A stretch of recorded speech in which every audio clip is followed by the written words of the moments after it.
The council chamber stretched out like a massive cathedral carved from living crystal. Hundreds of alien beings sat in curved rows, their forms ranging from insectoid creatures to floating clouds of intelligent gas. At the center podium stood Captain Daniel Harper, Earth's representative, wearing his crisp blue uniform with the planet Earth emblem on his shoulder. He had just finished his proposal about mining rights in the Kepler systems, 3-star systems that human scouts had discovered and mapped over the past 2 years.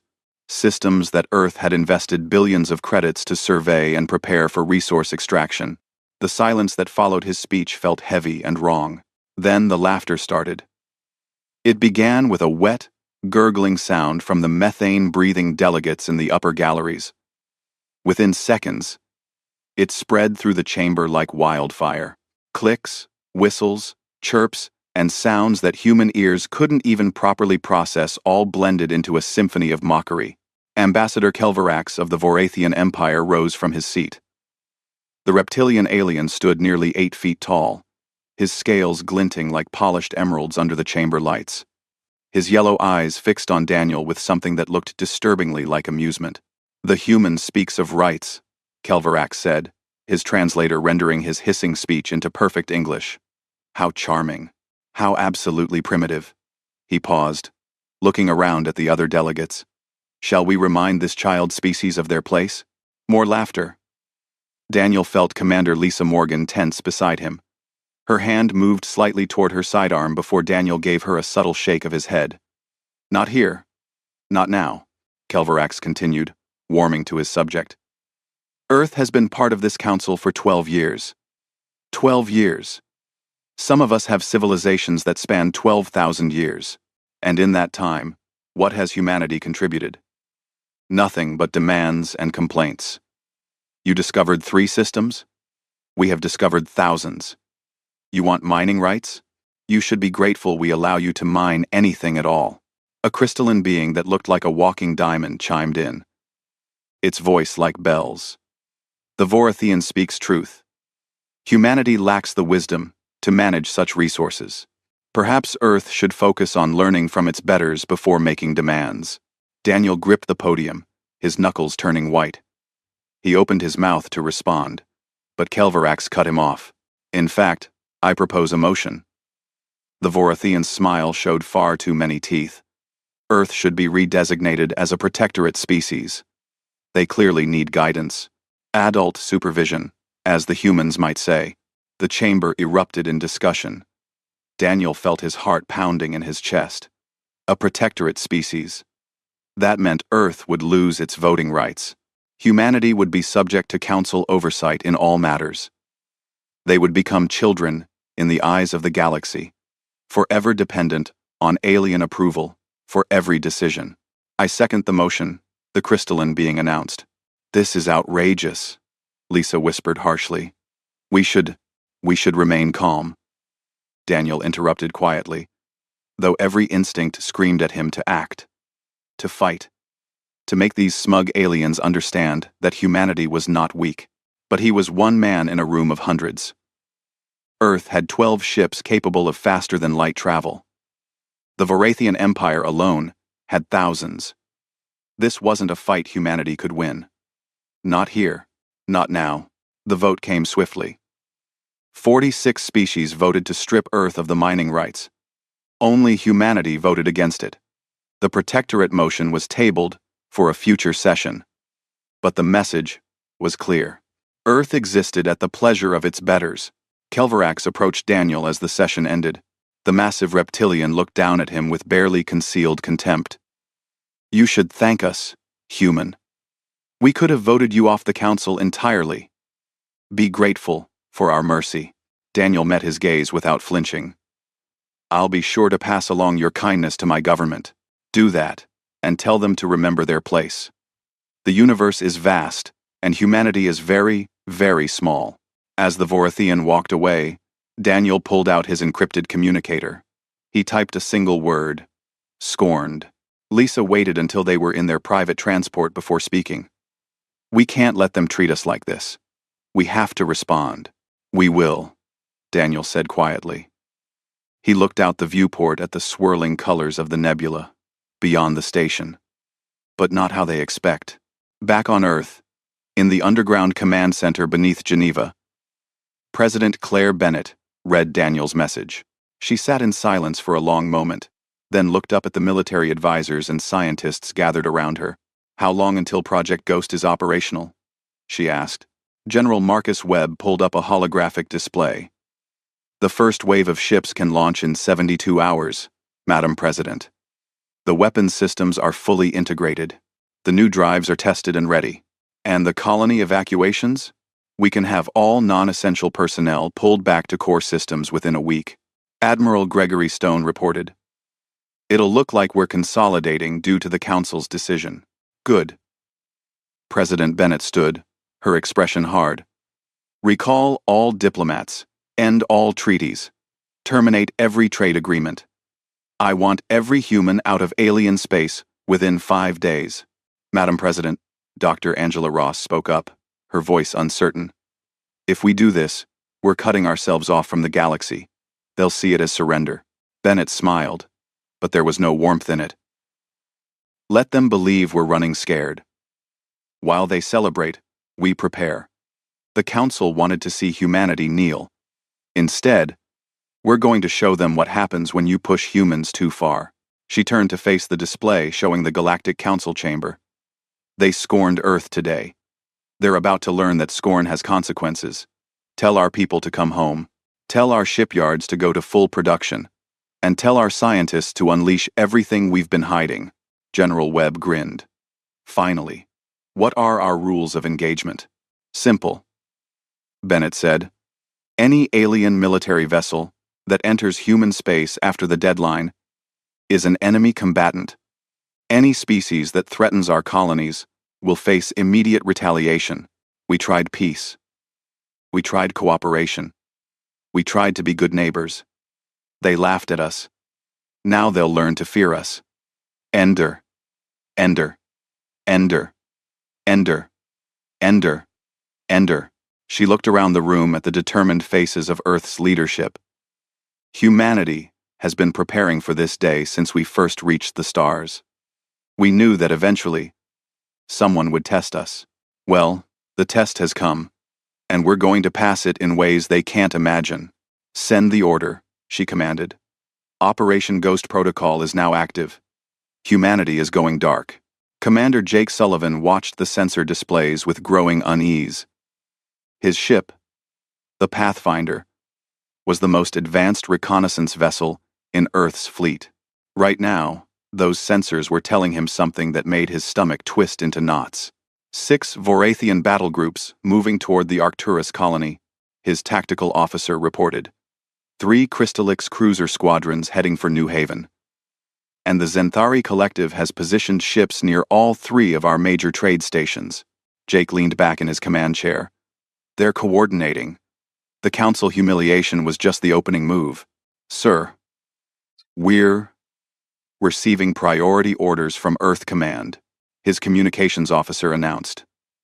"All human vessels are to return to core systems immediately. All colonies are being evacuated. Authorization code Delta 7 Black." Jake felt a chill run down his spine. Delta 7 Black. That was the highest level emergency code. It meant Earth expected war. And soon. "Set course for home," he ordered. "Maximum speed. And make sure we're not followed." Across human space, the same scene played out hundreds of times. Ships vanished from their patrol routes. Colonies went silent. Their communications arrays shut down. Trade stations that had served aliens and humans alike for years suddenly stood empty, their doors sealed, their computers wiped clean. On the Council station Apex Prime, Ambassador Kelverax watched the reports with satisfaction. The humans were running. Just as he expected. Weak, frightened primitives scurrying back to their little blue planet. "Contact our fleet commanders," he told his aide. "Inform them that human space is now open for claiming. The Council will raise no objections. After all, a protectorate species cannot own territory. Sinceness, R4. We can't CV, R4. His aide hesitated. Sir, the Council hasn't formally voted on the Protectorate status yet. Kelverax waved a clawed hand dismissively. A mere formality. The humans know they're beaten. They're abandoning their colonies before we even have to fire a shot. By the time the Council meets again, we'll have already occupied their systems. The vote will simply acknowledge reality. But on Earth, reality was taking a very different shape. In the vast shipyards orbiting Luna, thousands of workers moved with purposeful urgency. Ships that had been hidden in maintenance bays for years were being rolled out, their hulls gleaming with fresh paint and new armor plating. These weren't the merchant vessels and light cruisers that aliens had seen humanity use. These were warships, built in secret, designed with one purpose in mind. General Marcus Webb stood in the command center watching the feeds from a dozen construction facilities. Status report. First Fleet is at 80% combat readiness, an aide reported. Second Fleet launches in 48 hours. Third Fleet is still fitting weapon systems, but Admiral Grant says they'll be ready within the week. And the Ghost Drive ships? All operational, sir. They've run successful tests. The aliens can't detect them. As far as their sensors are concerned, our ships simply don't exist. Webb allowed himself a small smile. Excellent. What about the civilian evacuations? 90% complete. We're pulling everyone back to the 12 core colonies. Those systems are now fortified, with enough firepower to hold off anything the Council can throw at us. President Bennett entered the command center, followed by Dr. Angela Ross and several other civilian advisors. She looked tired, but determined. The last of our diplomats just cleared alien space, she announced.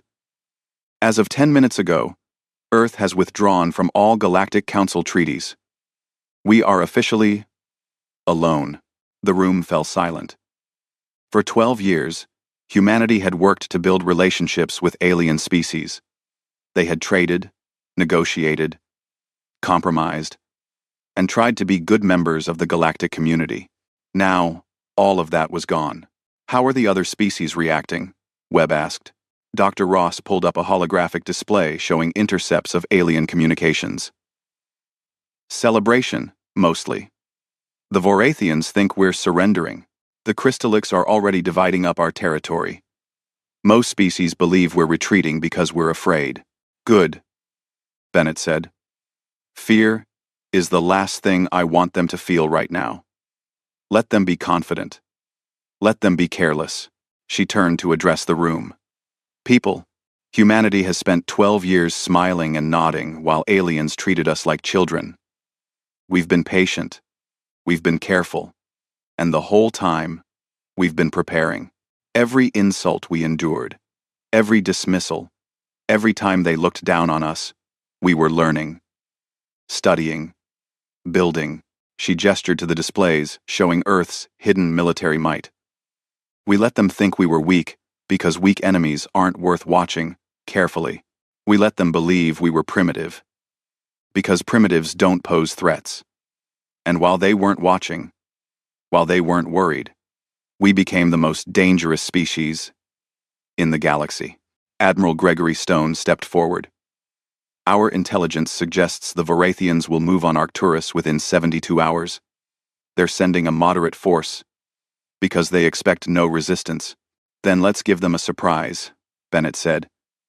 General Webb, deploy the Third Fleet to Arcturus. Make sure they're fully cloaked until the moment of engagement. What about rules of engagement, Madam President? Bennett's expression hardened. Any alien military vessel in human space after we've withdrawn our diplomats is there for one reason only. Conquest. Treat them accordingly. No warnings. No negotiations.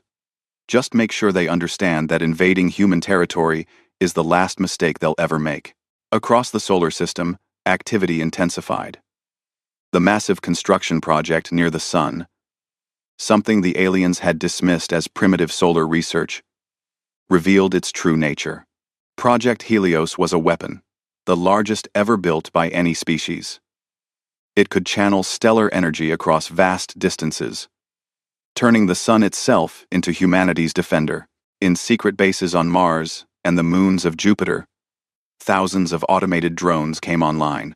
Each one was equipped with the latest human technology, controlled by artificial intelligence that could make decisions faster than any biological mind. And in the asteroid belt, construction crews put the finishing touches on the largest minefield ever created. Tens of thousands of mines, each one invisible to standard sensors, each one powerful enough to cripple a warship. Commander Sullivan brought the Pathfinder back to Earth and immediately joined a briefing with naval intelligence. What he reported made even the veteran officers sit up in alarm.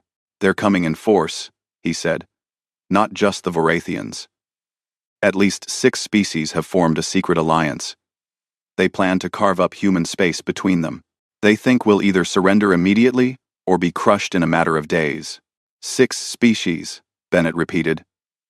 "How many ships total? Rough estimate? At least 2,000 combat vessels. Maybe more." The room erupted in worried conversation. 2,000 ships against humanity's 3 fleets of less than 700 vessels. The numbers were terrifying, but General Webb was smiling. "Let them come. Let them all come. They're thinking in terms of old warfare. Ship counts, firepower, territory. They don't understand what they're facing." He pulled up a hologram showing human tactical doctrine. "We don't fight like them. We don't line up ships and trade fire until someone breaks. We strike from hiding. We use weapons they can't defend against. We make them afraid of every shadow." President Bennett nodded slowly. "How long until they realize what's happening?" "By the time they figure it out," Webb said, "it'll be far too late. Earth isn't running. And when the moment comes, we're going to teach the galaxy a lesson it won't forget. You don't scorn humanity and live to celebrate it." The Vorathian task force dropped out of faster-than-light travel at the edge of the Arcturus system with all the confidence of predators approaching helpless prey. 8 warships, each one larger and more heavily armed than anything humanity had ever fielded publicly. Their commander, Fleet Admiral Zarthax, studied his sensor displays with satisfaction. "The human colony is directly ahead," his tactical officer reported. "No defensive installations detected. No military vessels in the area. They've abandoned it completely." Zarthax nodded. Typical human cowardice. They talked big but ran at the first sign of real conflict. "Take us in. We'll claim this system for the Vorathian Empire and move on to the next. At this rate, we'll control half of human space before the week is out." His ships moved forward in standard formation, their shields raised but their weapons still powered down. No need to waste energy when there was no opposition. That was when everything went wrong. The first warship exploded without warning. One moment it was advancing proudly. The next it was an expanding cloud of debris and atmosphere. Alarms screamed across the remaining 7 vessels. "Report!" Zarthax roared. "What hit us?" "Unknown, sir." Sensors detected nothing. No energy signatures, no incoming fire. Nothing. A second ship died, its hull torn apart by impacts that came from nowhere. Then a third. All ships. Evasive maneuvers. "Return fire at..." Zarthax paused. Return fire at what? His sensors showed nothing but empty space and the explosions of his own dying ships. Then, for just a fraction of a second, his sensors caught something. A ship. Human design. But it was there and gone so fast, he almost thought he imagined it. "Did you see that?" he demanded. "Negative, sir." Sensors show no contacts. A fourth ship exploded, then a fifth. Zarthax watched in horror as his fleet died around him. Killed by an enemy he couldn't see, couldn't track, couldn't fight. "Emergency jump! Get us out of here!" But before his ship could activate its faster-than-light drive, something struck the engine core. The last thing Zarthax saw was the blinding flash of his own reactor going critical. 11 minutes after entering the Arcturus system, all 8 Vorathian warships were destroyed. Total human casualties: 0. Captain Ryan Mitchell stood on the bridge of the Reaper and watched the debris field that had been an enemy fleet. His ship's ghost drive was functioning perfectly. The Vorathians never even knew what killed them. Send a message burst to Earth Command, he ordered. Arcturus system secure. Enemy force eliminated. No survivors. His tactical officer looked up from her console. Sir, we're detecting multiple alien fleets moving toward other human systems.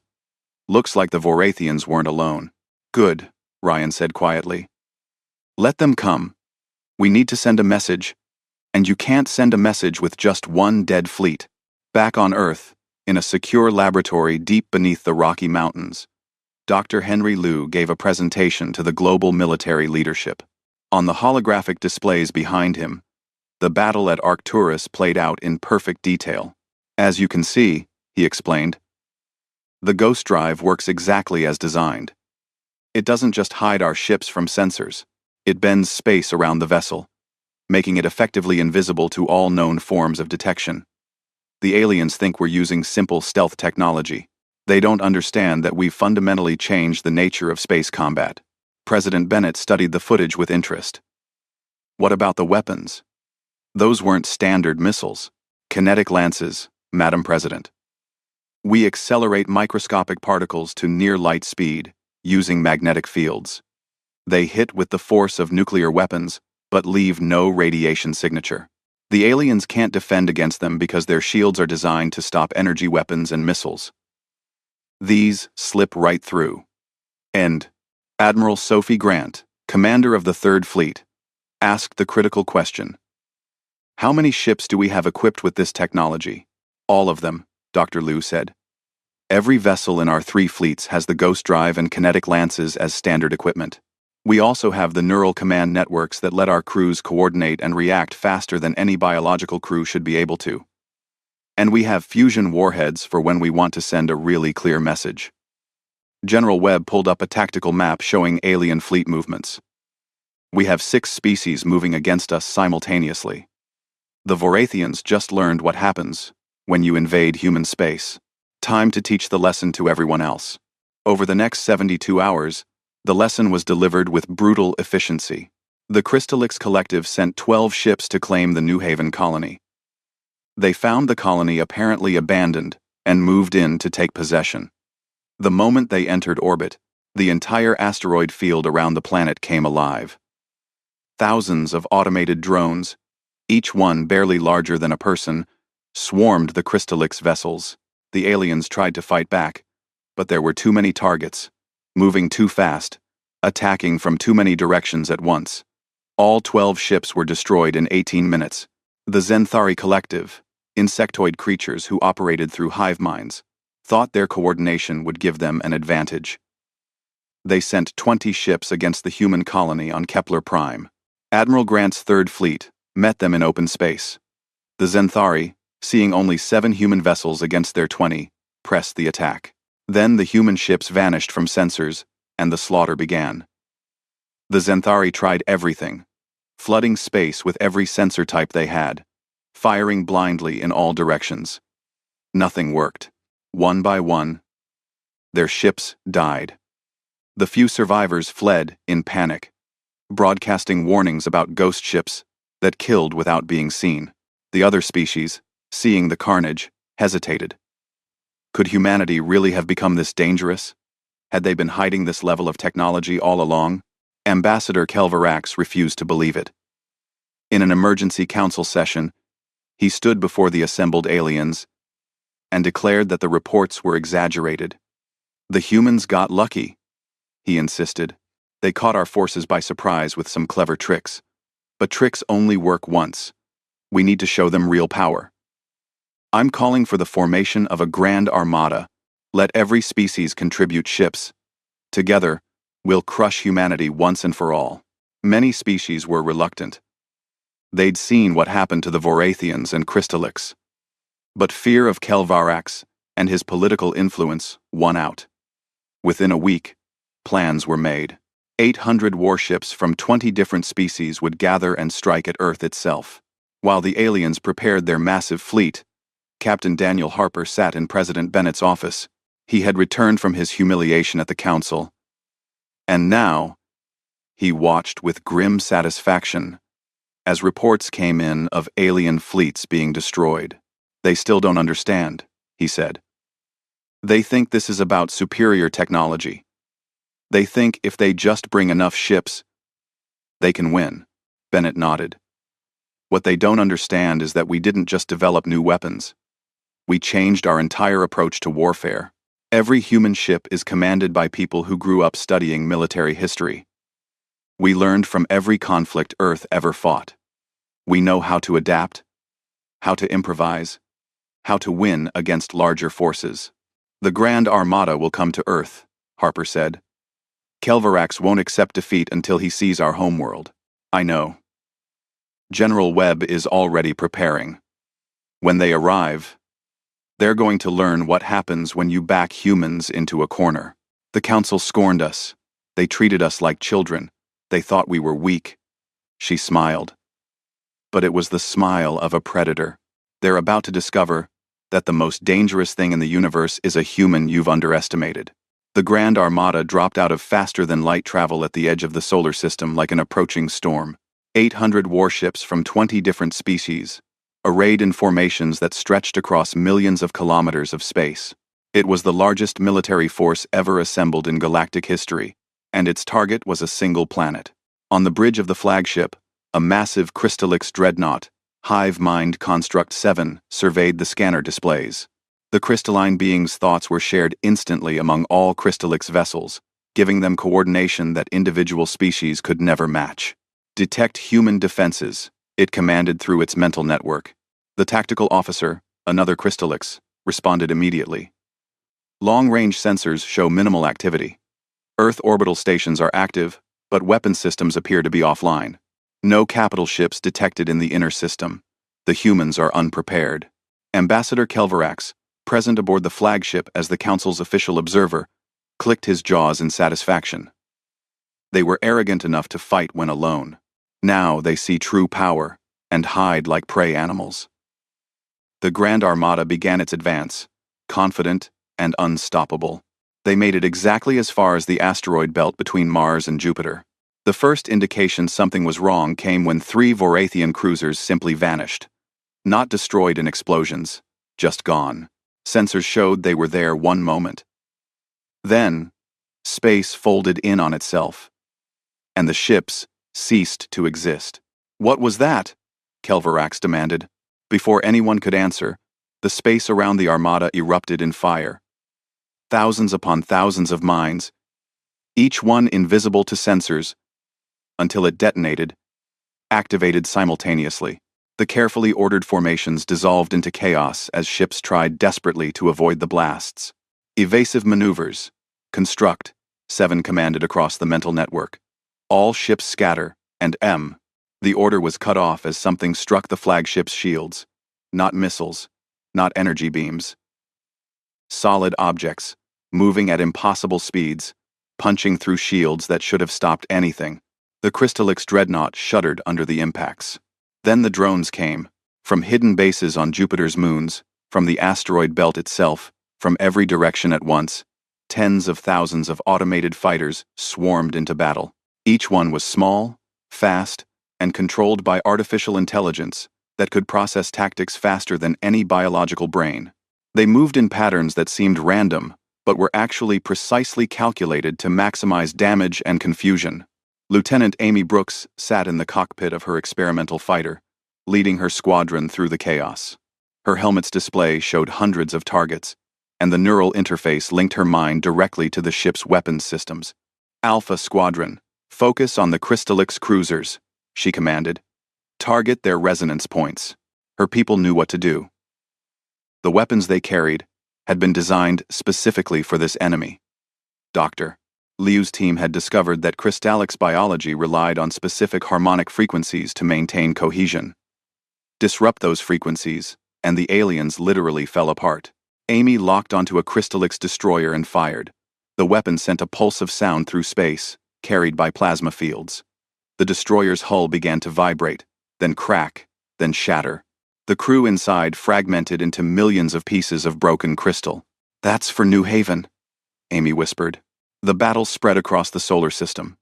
The Grand Armada had numbers, but they were fighting a kind of war they'd never experienced. Human ships appeared without warning, struck with devastating precision, and vanished before return fire could be coordinated. The automated drones were everywhere, forcing alien crews to waste ammunition shooting at targets that cost nothing to replace. And then Admiral Gregory Stone activated Project Helios.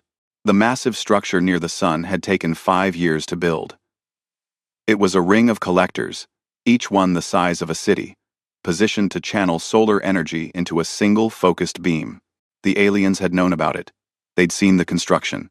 Their scientists had dismissed it as a pathetic attempt to harness stellar power for energy generation. They were wrong. The beam, when it fired, was visible across the entire solar system. A lance of pure, stellar fury that crossed millions of kilometers in seconds. It struck the Crystallix flagship dead center. The dreadnought, massive enough to carry 10,000 crew members, simply ceased to exist. The beam continued through it and caught 200 support vessels behind it. All of them vaporized instantly. The mental network that connected all Crystallix forces went silent as Hive Mind Construct 7 died. Without their coordinating intelligence, the Crystallix ships began firing randomly, sometimes hitting each other in their confusion. Kelvarax watched from his observation vessel in horror. This wasn't a battle. It was an execution.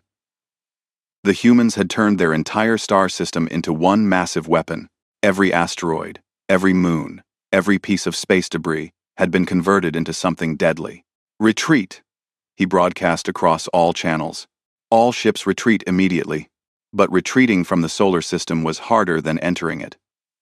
The human forces had planned for this. As alien ships tried to flee, they found their escape routes blocked by cloaked vessels that appeared just long enough to fire, then vanished again. The automated drones harassed them at every turn. More mines detonated along what should have been safe routes. The Grand Armada, which had entered the solar system with 800 ships, limped away with fewer than 200. 600 alien warships destroyed. Thousands of crew members dead. The greatest military force ever assembled had been shattered by a species the Galactic Council had scorned as primitives. Admiral Stone stood in Earth's command center, watching the survivors flee. Around him, his staff were cheering, celebrating the impossible victory. But Stone wasn't smiling. "Get me casualty reports," he ordered. "Sir, we lost 43 ships. Casualties are estimated at around 1,200 personnel. Several automated defense platforms were destroyed, but those had no crew. 43 ships against 600. 1,200 humans dead versus tens of thousands of aliens." The numbers were almost unbelievable. President Bennett entered the command center, and the room fell silent. She looked exhausted, but unbowed. "Send a message," she said quietly. "Broadcast it on every channel, every frequency. Make sure every species in the galaxy hears it." Stone nodded and opened the communications network. Captain Daniel Harper appeared on screens across the galaxy. He stood in his uniform, the ruins of alien ships visible in the window behind him, and spoke in a calm, clear voice. "This is Captain Daniel Harper of Earth. I'm the man," Ambassador Kelvarax mocked at the council. "The man he called primitive. The man representing the species you all scorned." He paused, letting that sink in. "You came to our home with the largest fleet in galactic history. You came to conquer us, to teach us our place, to show us that humanity should be grateful for whatever scraps you chose to give us." His expression hardened. "You just learned what angry humans can do. We destroyed 600 of your best warships. We shattered your Grand Armada. And we did it while losing only 43 vessels. That's not luck. That's not accident. That's the result of what happens when you push humanity too far." He leaned forward, his eyes blazing with controlled fury. "Earth remembers every insult, every dismissal, every act of contempt. We were never weak. We were patient. That patience has ended. Any species that wants peace with humanity can have it. But it will be peace on our terms. Any species that wants war will get more war than they can handle." He stood straight, his voice carrying across the stars. "The age of the Galactic Council looking down on Earth is over. The next time we meet, you will treat humanity with respect. Not because we ask for it, because we've earned it in blood and fire. This is our galaxy too. And we will not be scorned again. The transmission ended. Across the galaxy, in council chambers and throne rooms and hive ships, alien leaders watched in stunned silence. The humans had been underestimated. That mistake would not be made again. 3 weeks after the Battle of Sol, Earth received a message that made even President Bennett pause. The Eldest were coming. Nobody knew much about the Eldest. They had founded the Galactic Council 10,000 years ago, established the rules that governed interstellar civilization, and then simply vanished. Most species thought they were extinct. Others believed they were myths. But the message was clear and verified by every encryption method known. The Eldest were real. They were returning, and they wanted to meet with humanity. Could be a trap, General Marcus Webb said, studying the message. The Council might be trying to trick us. Dr. Angela Ross shook her head. The authentication codes are genuine. These are either the real Eldest or someone with access to technology that makes ours look primitive. President Bennett made her decision. We meet them, but on our terms. Neutral space, armed escort. And we make it clear that if this is a trick, there will be consequences. The meeting location was established at the midpoint between Earth and the old council station. A week later, President Bennett's flagship arrived with a full battle group. They weren't taking chances. There, under point mark, the Eldest vessel appeared without warning. One moment there was empty space. The next, there was a ship. Not a warship, but something else entirely. It looked organic, as if it had been grown rather than built. And it was massive, dwarfing even the Crystallix dreadnoughts. A single figure transported across to Bennett's flagship. It appeared human, but something about it was subtly wrong. Too perfect, too still. As if it was wearing humanity like a costume. I am Zenith, it said, its voice perfectly calm. I speak for the Eldest. We have watched humanity's recent actions with great interest. Bennett faced it without fear. Have you come to threaten us? Because we've had enough of threats from ancient civilizations, Zenith smiled. And the expression seemed genuine. No threats, President Bennett. Quite the opposite. We have come to offer congratulations. The room fell silent. That was not what anyone expected. The Galactic Council was an experiment, Zenith explained. 10,000 years ago, we founded it to create peace among the stars. We succeeded too well. The species in the Council became comfortable. Safe. Weak. They forgot that civilization requires struggle to grow. They became arrogant, complacent, and stagnant. Zenith walked to the viewport, looking out at the stars. We have been waiting, watching, hoping that one day a species would emerge that could shake the Council from its complacency. A species that combined intelligence, adaptability, and the will to fight when necessary. We thought it might never happen. The galaxy might simply coast forever, unchanging and dying slowly from comfort. It turned back to face Bennett. Then, humanity arrived. Young, aggressive, innovative. The Council dismissed you, mocked you, tried to break you, and instead of accepting your place, you broke them. Captain Daniel Harper, present as Earth's chief diplomatic advisor, spoke up. You're saying the humiliation at the Council was a test? That you wanted the aliens to push us? Not directly. We didn't control their actions. But we knew that if humanity was what we hoped, you would face contempt eventually. How you responded would determine your true nature. You could have surrendered. You could have accepted being a minor species. Instead, you proved that humanity is exactly what the galaxy needs. President Bennett crossed her arms. And what exactly do you think the galaxy needs? A wake-up call, Zenith said simply. The Council species needed to learn that power comes with responsibility. That treating others with contempt has consequences. You taught them that lesson in the most effective way possible. Now they'll rebuild, but they'll do it better. Humbler, wiser, General Webb couldn't stay quiet. You let them attack us. You watched while we had to fight for our survival. Yes, Zenith agreed without apology. Because fighting for survival makes you stronger. Being handed everything makes you weak. The Council forgot that. Humanity never did. That's why you won. Zenith pulled up a holographic display showing the current state of the galaxy. The Council is in chaos. Several species are demanding Kelvarax's resignation. Others are offering humanity reparations. The Vorathian Empire is in civil war because their military failed so spectacularly. The entire political structure is collapsing.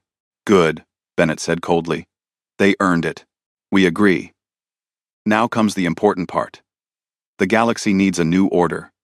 The old council is dead, whether they know it yet or not. We offer humanity a choice. First option, you can work with us, the eldest. We would share our technology, our knowledge. Together, we would guide the younger species toward a better future. And the second option? Bennett asked. You continue alone. We give you our blessing, our respect, but no direct assistance. You forge your own path. Without our interference. President Bennett looked at her advisors. She could see the temptation in their eyes. The eldest were offering power beyond imagination.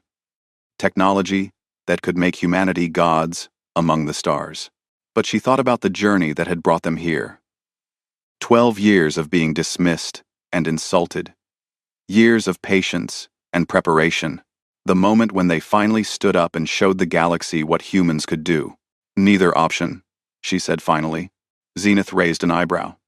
Explain. We'll work with you, but not for you. Earth will help reform the Council, but we'll do it our way. We don't need you to guide the younger species. We need you to support a system where every species, young or old, is treated with respect. Where power doesn't give you the right to humiliate others. She stepped closer to Zenith. The Council scorned us because they could. Because there were no consequences for cruelty. That ends now. We'll build a new council. One with real accountability. Species that abuse their power will face sanctions. Bullies will be stopped. And if you eldest disagree with how we do things, you can stay in your hidden places and watch. But you won't control us. Zenith studied her for a long moment, then smiled again. This time, it seemed proud. Exactly the answer we hoped for. Humanity doesn't need masters or teachers. You need partners and equals. Very well. We accept your terms. The eldest will support Earth's reformation of the Council, but we will not lead it. That responsibility is yours. Over the following months, the new Galactic Council took shape. Ambassador Kelvarax was stripped of his position and exiled. The Vorathian Empire lost its council seat entirely, relegated to protectorate status until they could prove they had learned humility. Several other aggressive species faced similar sanctions, but Earth didn't seek revenge. Instead, Captain Daniel Harper proposed a new system of government. Every species, regardless of age or power, would have equal voting rights. Disputes would be resolved through arbitration, not threats. Military action against another council member would result in immediate expulsion and sanctions. Some species protested.